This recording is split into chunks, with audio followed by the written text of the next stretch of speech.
बीर्सा news 24/7 का हर दर्शक को सादर प्रणाम, जोहार, सलाम।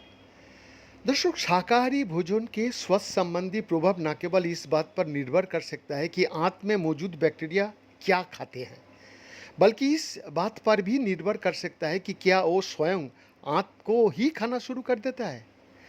एक नए शोध से पता चलता है कि फाइबर और पहले अनदेखी किए गए पादप प्रोटीन आंतों के सूक्ष्म जीवों को आंतों की सुरक्षात्मक स्लेमा परत को नष्ट करने से रोक सकता है।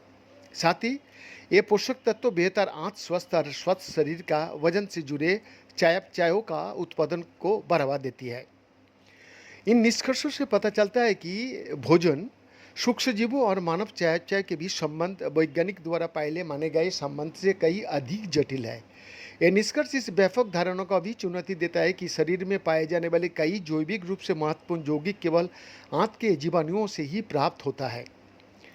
लुंडविंग प्रिंसटन की शोधकर्ता जेन्ना अबू सालेम और निर्देशक जोशुआ के नेतृत्व में किए गए 2 अध्ययनों में ये जांच किया गया कि ये यौगिक कैसे उत्पन्न होता है और आहार संभावित रूप से लाभकारी और हानिकारक रूपों के बीच संतुलन को कैसे बदलता है। अभी एक अध्ययन नेशनल अकेडमी ऑफ साइंसेस की प्रोसीडिंग्स में प्रकाशित हुआ है, जबकि दूसरा नेचर मेटाबॉलिज्म में प्रकाशित हुआ है। राबिनोविट्स ने कहा, चिकित्सा के विभिन्न क्षेत्रों में मानव माइक्रोबायोम में हेरफेर करने या इसके चयापचय उत्पादों का उपयोग चिकित्सा के लिए करने में रुचि बढ़ रही है।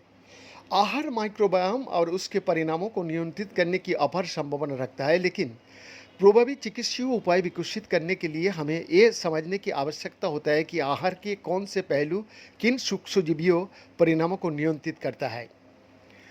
पीएनएएस के अध्ययन में फिनॉल पर ध्यान केंद्रित किया गया, जो अमीनो एसिड के टूटने से बनने वाले चयापचय यौगिकों का एक व्यापक समूह है। हालांकि ये यौगिक एक ही रासायनिक परिवार से संबंधित है, लेकिन स्वास्थ्य के साथ इनका संबंध काफ़ी भिन्न हो सकता है। जब आंत के जीवाणु अमीनो एसिड फेनिलएलेनिन को संशोधित करता है तो वो फेनिलोप्रोपियोनाइट और हिपुरिक एसिड का उत्पादन कर सकता है, और इन यौगिकों का संबंध आंतों का स्वस्थ और स्वस्थ शरीर का वजन से है। दर्शक, एक अन्य अमीनो एसिड टायरोसिन का जीवाणु चयापचय प्रीक्रैसोल सल्फेट और फिनॉल सल्फेट उत्पन्न कर सकता है, और इन मेटाबोलाइट्स को गुर्दे की बीमारी से ग्रस्त लोगों में प्रणालीगत विषाक्तता और कैंसर रोगियों में खराब परिणामों से जोड़ा गया है। दर्शक, शोधकर्ताओं ने पाया कि पौधों के रेस और अपचनीय पादप प्रोटीन ने सूक्ष्मजीवों की गतिविधि को फेनिलएलेनिन मार्ग की ओर स्थानांतरित कर दिया, जिससे अनुकूल चयापचयों में वृद्धि हुई जबकि हानिकारक चयापचय में कमी आई।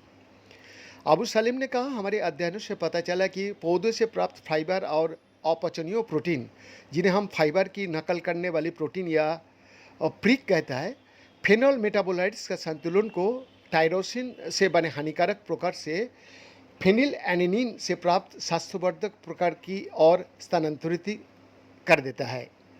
बेन का एक्सक्लूसिव रिपोर्ट।